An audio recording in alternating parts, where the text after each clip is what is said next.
ಏನಿವತ್ತು ಕಬ್ಬಿಗೆ ಕನಿಷ್ಠ ನಿಗದಿತವಾದಂತಹ ಬೆಲೆ ಕೊಡಬೇಕಾಗಿದೆ. ಫ್ಯಾಕ್ಟರಿಯ ಎಲ್ಲ ಸಂಘ ಸಂಸ್ಥೆಗಳ ಅಧ್ಯಕ್ಷರು ಮತ್ತು ಉಳಿದ ಸದಸ್ಯರ ಮುಖಾಂತರ ಈ ಒಂದು ಬೆಲೆಯನ್ನು ಘೋಷಿಸಬೇಕಾಗಿದೆ. ಯಾಕೆ ಹಿಂದಾಗ್ತಾ ಇದೆನೋ ದಯವಿಟ್ಟು ಗೊತ್ತಾಗ್ತಾ ಇಲ್ಲ. ನಾವು ಕೂಡ ನ್ಯಾಯವಾದಿಗಳು ಒಂದು ಚರ್ಚೆ ಮಾಡಿಕೊಂಡು ಸನ್ಮಾನ್ಯ ಸಚಿವರು ಬರ್ಬೋದು, ಸರ್ಕಾರದಿಂದ ಯಾವುದೇ ಒಂದು ಸಂಧಾನಕ್ಕೆ ಒಬ್ರು ಯಾರೇ ವ್ಯಕ್ತಿ ಬರ್ತಾರೆ ನೋಡ್ಕೋತಾರ, ಇದೊಂದು ಸಫಲ ಆಗ್ತದೆ ಅಂತ ತಿಳಿದು ನಾವು ಕೂಡ ನಿನ್ನೆವರೆಗೆ ನಿಂತಿದ್ವಿ. ಆದರೆ ನಿನ್ನೆ ಸಕ್ಕರೆ ಸಚಿವರು ಬಂದಿದ್ರು, ಅದಕ್ಕಿಂತ ಮುಂಚೆ ಕಾನೂನು ಸಚಿವರು ಕೂಡ ಬಂದು ಸಂಧಾನ ವಿಫಲ ಆಗೋದ್ರಿಂದ ನಾವು ಕೂಡ ವಕೀಲರು ಇವತ್ತು ರೊಚ್ಚಿಗೆದ್ದು, ಯಾಕಂದ್ರೆ ನಾವು ಎಲ್ಲ ಈ ರೈತರ ಮಕ್ಕಳೇ.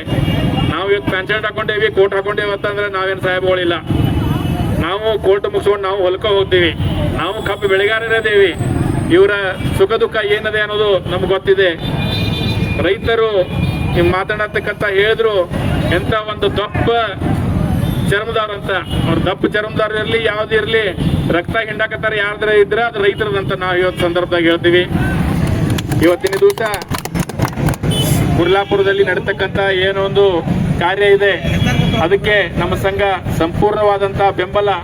ಬರೇ ಫೋನ್ ಮುಖಾಂತರ ಭಾಷಣ ಮುಖಾಂತರ ಅಲ್ಲ, ತನು ಮನ ಧನದಿಂದ ಕೂಡ ನಾವು ಇವತ್ತು ಕೆಲವೊಂದು ಮಂದಿಗೆ ಅಡಿಗೆ ಮಾಡಿಕೊಂಡು ಹೋಗುವಂಥ ಒಂದು ವ್ಯವಸ್ಥೆ ಕೂಡ ಇವತ್ತು ನಾವು ಮಾಡಿದ್ದೀವಿ. ಇಲ್ಲಿರ್ತಕ್ಕಂಥ ರೈತ ಬಾಂಧವರಲ್ಲಿ ನಮ್ಮ ವಿನಂತಿ ಅದ, ಎಷ್ಟು ಜನ ಬರ್ತಾರೆ ಹೇಳಿದ್ರಂದ್ರೆ ನಾವು ಕೂಡ ಅವ್ರಿಗೊಂದು ಊಟದಾಗಲಿ ಅಲ್ಲಿರೋ ವ್ಯವಸ್ಥೆಗ ಏನು ನಾವು ಸಹಾಯ ಸಹಕಾರ ಬೇಕು ನಾವು ಸಂಘದಿಂದ ಮಾಡ್ತೀವಿ. ಮತ್ತೊಂದು ಬಹಳ ದುರದೃಷ್ಟಕರವಾದಂಥ ವಿಚಾರ, ಯಾಕೆ ಇವತ್ತು ರೈತರ ಬಗ್ಗೆ ಸರ್ಕಾರ ಕಾಳಜಿ ವಹಿಸ್ತಾ ಇಲ್ಲ. ಎಲ್ಲೇ ಏನಾದ್ರೆ ಅನ್ಯಾಯ ಆತಂದ್ರೆ ಸರ್ಕಾರದ ಸಚಿವರಾಗಲಿ ಶಾಸಕರಾಗಲಿ ಮುಂದೆ ಬಂದು ನಿಲ್ತಾರೋ. ಯಾಕೆ ಇವತ್ತು ರೈತರು ತಮ್ಗೇನು ಓಟ್ ಹಾಕ್ಲಿಲ್ಲನ? ಈ ರೈತರ ಬಾಗಿಲಿಗೆ ನೀವು ಓಟ್ ಕೇಳಕ್ಕೆ ಬಂದಾಗ ನೀವೇ ಹೇಳಿದ್ರಿ ನಿಮ್ಮೇನು ಸುಖ ದುಃಖ ಐತಿ, ಅದಕ್ಕೆ ನಾವೆಲ್ಲ ಇರ್ತೇವಿ, ನಿಮ್ಮ ಜೊತೆ ಅದೇವಂತ ಅವಾಗ ಹೇಳಿ ಮತ ಚಲಾಯಿಸ್ಕೊಂಡು ಹೋದ್ಕೂಲೆ ಇವತ್ತು ಯಾಕೆ ತಾವು ಬರ್ತಾ ಇಲ್ಲ? ನಾವು ಒಂದ ವಿನಂತಿ, ನಾವು ಯಾವ ಸರ್ಕಾರಕ್ಕೆ ಒಬ್ರು ಕೇಂದ್ರ ಸರ್ಕಾರದ ರಾಜ್ಯ ಸರ್ಕಾರದವ್ರು ಕೇಂದ್ರ ಮೇಲೆ ಹಾಕ್ತಾರೆ, ಕೇಂದ್ರದವ್ರು ರಾಜ್ಯ ಸರ್ಕಾರ ಮೇಲೆ ಹಾಕ್ತಾರೆ. ನಾವು ನ್ಯಾಯವಾದಿ ಸಂಘದಿಂದ ಒಂದು ವಿಚಾರ ಹೇಳ್ತೀನಿ, ನಾವು ನರೇಂದ್ರ ಮೋದಿ ಅವ್ರನ್ನ ಭೇಟಿ ಆಗೋದು ಅಂತಂದ್ರೆ ನಿಮಗೆ ವಿಮಾನ ಖರ್ಚು ಹಾಕಿರುವಂತ ಮುಖ್ಯಮಂತ್ರಿಗಳು ನಾವು ಕೊಡ್ತೀವಿ, ಅಲ್ಲಿ ಹೋಗಿ FRP ಪ್ರೈಸ್ ಫೈನಲ್ ಮಾಡ್ಕೊಂಬರ್ರಿ. ಇಲ್ಲಾಗಿತ್ತಂದ್ರ ಇವತ್ತು ನೀವು ಏನೊಂದು ಸಕ್ರಿ ಫ್ಯಾಕ್ಟ್ರಿ ಒಳಗೆ ರಾಜ್ಯ ಸರ್ಕಾರ ಲೈಸೆನ್ಸ್ ಕೊಟ್ಟೈತಿ, ಲೈಸೆನ್ಸ್ ರಿನ್ಯೂವಲ್ ಮಾಡೈತಿ, ಅವೆಲ್ಲ ಲೈಸೆನ್ಸ್ ಇವತ್ತು ರದ್ದು ಮಾಡ್ಬೇಕು. ರಾಜ್ಯ ಸರ್ಕಾರ ಇವತ್ತು ಲೈಸೆನ್ಸ್ ರದ್ದು ಮಾಡಿದ್ರಂದ್ರೆ ಫ್ಯಾಕ್ಟ್ರಿಗಳು ಹೆಂಗೆ ಅವ್ರು ಇದು ನಡೆಸ್ತಾರೆ ನಾವು ನೋಡ್ಬೇಕಾಗ್ತದೆ. ಇವತ್ತು ಏನು ಅನ್ನಕತ್ತಾರು ಫ್ಯಾಕ್ಟ್ರಿ ಮಾಲಕರಿಗೆ ಬಿಟ್ಕೊಟ್ಟು ವಿಚಾರ, ಫ್ಯಾಕ್ಟ್ರಿ ಅವ್ರು BJP ಅವ್ರು ಅದಾರ, ಕಾಂಗ್ರೆಸ್ ಅವ್ರು ಅದಾರ, ಬೇಡ ಆ ಫ್ಯಾಕ್ಟ್ರಿ ಒಳಗೆ ಏನು ಇವತ್ತು ರಾ ಮೆಟೀರಿಯಲ್ ಹೋಗ್ತೈತಿ, ಕಬ್ಬು ಹೋಗ್ತೈತಿ, ಅದು ರೈತರದೈತಿ. ಅದಕ್ಕೆ ಇವತ್ತಿನ ದಿವಸ ರಾಜ್ಯ ಸರ್ಕಾರ ಇದಕ್ಕೆ ಮಧ್ಯಸ್ಥಿಕೆ ವಹಿಸಲಿಲ್ಲ ಅಂದ್ರೆ ಬಹಳ ಗರಿಷ್ಠ ಮಟ್ಟಿಗೆ ನಮ್ಮ ತಾಳ್ಮೆಯನ್ನ ತಾವು ಪ್ರಶ್ನಿಸಬೇಡಿ ಅಂತ ಈ ಸಂದರ್ಭದಲ್ಲಿ ಹೇಳ್ತಾ, ಮತ್ತು ಒಂದು ವಿಚಾರ ಹೇಳ್ತೀನಿ, ನಾವು ತಮ್ಮ ಮಾಧ್ಯಮದ ಸ್ನೇಹಿತರಿಗೂ ನಾವು ಇವತ್ತು ಧನ್ಯವಾದ ಹೇಳ್ತೀವಿ. ಯಾಕಂದ್ರೆ ಸುಮಾರು 14,000 ರೂಪಾಯಿ ಒಂದು ಟನ್ಗೆ ತಾವು ಬರ್ತೈತೆ ಅಂತ ಹೇಳ್ತೀವಿ. ಅದಕ್ಕೆ ನಮ್ಮದೊಂದು ವಿಚಾರ ಹಿಂಗೈತಿ, ಇವತ್ತು ಯಾವುದೋ ಒಂದು ನಾವು ವ್ಯವಹಾರ ಮಾಡಿದ್ರು, ಹೊರಗೆ ವ್ಯವಹಾರ ಮಾಡಿದ್ರು ಒಳಗೆ ವ್ಯವಹಾರ ಮಾಡಿದ್ರು ಒಂದು 50% ಲಾಭ ನುಕ್ಸಾನ ನಮ್ಗೆ ಇರತ್ತ ತಿಳ್ಕೊಂಡು ನಾವು ಮಾಡ್ತೀವಿ. ಆದರೆ ನಮ್ಮದ ರೈತರದ್ದು ಒಂದ ಕಳ್ಕೊಳ್ಳಿ ವಿನಂತಿ, 14,000 ರೂಪಾಯಿ ಯಾವಾಗ ನಿಮ್ಗೆ ಒಂದು ಟನ್ಗೆ ಲಾಭ ಆಗ್ತೈತಿ. ನಾವೇನು 50 ಕೊಡೋಣತ್ತಿಲ್ಲ.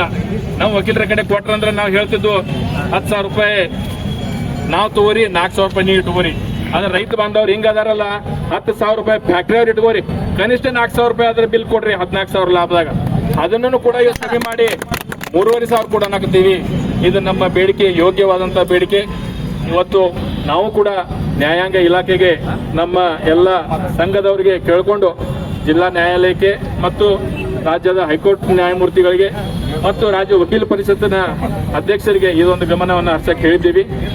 ಜೊತೆಯಲ್ಲಿ ಇವತ್ತು ರಾಜ್ಯ ಸರ್ಕಾರ ಇದನ್ನು ಮಾಡಲಿಕ್ಕೆ ವಿಫಲ ಆದರೆ ದಯವಿಟ್ಟು DC ಅವ್ರ ಮುಖಾಂತರ ಫ್ಯಾಕ್ಟ್ರಿಗಳನ್ನು ಬೀಗ ಹಾಕಲಿ, ಎಲ್ಲರೂ ಕೂಡಿ ರೈತರು ಚರ್ಚೆ ಮಾಡಿಕೊಂಡು. ಯಾಕಂದ್ರೆ ಬಿಲ್ ಎಲ್ಲಿ ಘೋಷಣೆ ಫೈನಲ್ ಆಗ್ಬೇಕಾಯ್ತಂದ್ರೆ ರೈತರ ಹೊಲ್ದಾಗ ಕೂತು ಬಿಲ್ ಫೈನಲ್ ಆಗ್ಬೇಕಾಯ್ತು. ಇವತ್ತೇನು ಪ್ರತಿಭಟನೆ ಮಾಡತ್ತಾರ ಕುರ್ಲಾಪುರದಾಗ, ಅಲ್ಲಿ ಬಿಲ್ ಫೈನಲ್ ಆಗ್ಬೇಕಾಯ್ತು. ಅಲ್ಲಿ AC ರೂಮ್ದಾಗ ಕುತ್ಕೊಂಡು ನಾವು ಇಷ್ಟು ಕೊಡ್ತೀವಿ, ನಾವು ಅಷ್ಟು ಕೊಡ್ತೀವಿ, 200 ರೂಪಾಯಿ ಕೊಡ್ತೇನಂತ ಮನೆ ಜಿಲ್ಲಾಧಿಕಾರಿ ಹೇಳಿದ್ರು, ಸ್ವಾಗತ ಐತಿ. ಆದ್ರೆ ಅವರೊಬ್ಬರು ರೈತರಾಗಿ ವಿಚಾರ ಮಾಡ್ಲಿ, 200 ರೂಪಾಯಿಗೆ ಅವ್ರು ಹೊರಗೆ ಬೆಳಕ 200 ರೂಪಾಯಿ ಸಾಕಾಗ್ತಿದ್ದು ಇಲ್ಲೋ. ಆ ನಿಟ್ಟಿನಲ್ಲಿ ನಿಮ್ಮ ಹೋರಾಟಕ್ಕೆ, ನಮ್ಮ ಹೋರಾಟಕ್ಕೆ ನೀವು ಮಾಧ್ಯಮದ ಸ್ನೇಹಿತರ ಬಹಳ ಜವಾಬ್ದಾರಿ ಅದ. ನಮ್ಮ ಕೂಗು ಎಲ್ಲಿವರೆಗೆ ಇರ್ತೈತೆ ಅಂದ್ರೆ ಈ 3,500 ಕೊಟ್ಟರು ಕೂಡ ರೈತರನ್ನ ಇವತ್ತು ಮತ್ತೆ ಕಾಟದಾಗ ಇಡ್ತಾರೆ. ಒಂದು ಟ್ರಿಪ್ಗೆ ಎಲ್ಲರ ಒಂದು 2-3 ಟನ್ ಹೊಡೆದ್ರಂದ್ರೆ 3.5 ಕೊಟ್ರನು 3.5 ಮತ್ತೊಂದು 3.5 ಈ ನಮೂನೆ ಆಗುವಂತ ಒಂದು ಪ್ರಶ್ನೆ ಬರ್ತದ. ಅದಕ್ಕೆ ರೈತ ಸಂಘದ ಇವತ್ತು ಏನೆಲ್ಲ ನಮ್ಮ ಸಹೋದರರು ಎದ್ದು ನಿಂತಿದ್ದಾರೆ, ಅದಕ್ಕೆ ನಾವೆಲ್ಲ ಬೆಂಬಲ ಸೂಚಿಸ್ತೀವಿ, ಅವ್ರ ಜೊತೆ ಇದ್ದೀವಿ ಕಡೆ ಕ್ಷಣವರೆಗೂ. ಇವತ್ತು ನಾವು ವೈಯಕ್ತಿಕವಾಗಿ ಇಲ್ಲಿಲ್ಲ ಅಂದ್ರೂ ಕೂಡ ನಮ್ಮೆಲ್ಲ ಇವತ್ತಿನ ದಿವಸ ಬೆಳಗಾವಿ ಜಿಲ್ಲೆಯಲ್ಲಿ ವಕೀಲರು ನಿನ್ನೆ ಬೆಳಗಾವದಾಗ ಕೂಡ ನಾವು ನಮ್ಮ ವಕೀಲ ಮಿತ್ರರಿಗೆ ಮಾತಾಡಿದ್ವು. ಅವ್ರಂದ್ರು ಸರ್ ಯಾವ್ರೇ ಏನ್ರೆ ಎಲ್ರಿ ಒಂದು ಕಾಯ್ದೆ ಸಿಕ್ತಂದ್ರೆ ನಾವೆಲ್ಲರೂ ಕೂಡ ಜೈಕಾರ ಹಾಕಿ ಸೂಟಿ ಮಾಡ್ಕೋತೀವಿ, ನಮ್ಮ ರೈತರ ರಕ್ತ ಹಿಂಡಾಕತ್ತಾರ, ನಾವು ಯಾಕಿದ ಮಾಡಬಾರ್ದು. ಅದಕ್ಕೆ ಜಿಲ್ಲಾದ್ಯಂತ ನಾವೆಲ್ಲರೂ ಕೂಡಿ ಒಂದು ಪ್ರತಿಭಟನೆ ಮಾಡುವಂಥ ವಿಚಾರದಾಗ ನಿಮ್ಮ ಜೊತೆ ನಾವು ಅದೀವಿ. ಮುಂದಿನ ದಿನಮಾನಗಳಲ್ಲಿ ನೀವು ಯಾವ ಥರ ನಮಗೆ ದಾರಿ ಸೂಚಿಸ್ತೀರಿ, ನಿಮ್ಮ ಜೊತೆ ನಾವು ಗುರ್ಲಾಪುರ್ಗೂ ಬರಕ್ಕೆ ತಯಾರದೇವು, ವಿಧಾನಸೌಧಕ್ಕೆ ಮುತ್ತಿಗೆ ಹಾಕಕ್ಕೂ ತಯಾರದೇವು, ಹೆಚ್ಚು ಕಮ್ಮಿ ಆದ್ರೆ ಮಾನ್ಯ ಮುಖ್ಯಮಂತ್ರಿಗಳನ್ನ ನರೇಂದ್ರ ಮೋದಿ ಅವ್ರಿಗೆ ಭೇಟಿ ಮಾಡ್ಸಕ್ಕೂ ನಾವು ಇವತ್ತು ತಯಾರದೇವು ಅಂತ ಈ ಸಂದರ್ಭದಲ್ಲಿ ಹೇಳಿ ಎಲ್ಲ ನನ್ನ ರೈತ ಬಾಂಧವರಿಗೆ ಧನ್ಯವಾದ ಹೇಳಿ ಮಾತಾಡಲಿಕ್ಕೆ ಅವಕಾಶ ಕೊಟ್ಟ ಎಲ್ಲ ನಮ್ಮ ಹಿರಿಯರಿಗೆ ವಂದನೆಯನ್ನು ಹೇಳಿ ನಾನು 2 ಮಾತಾಡ್ತೀನಿ.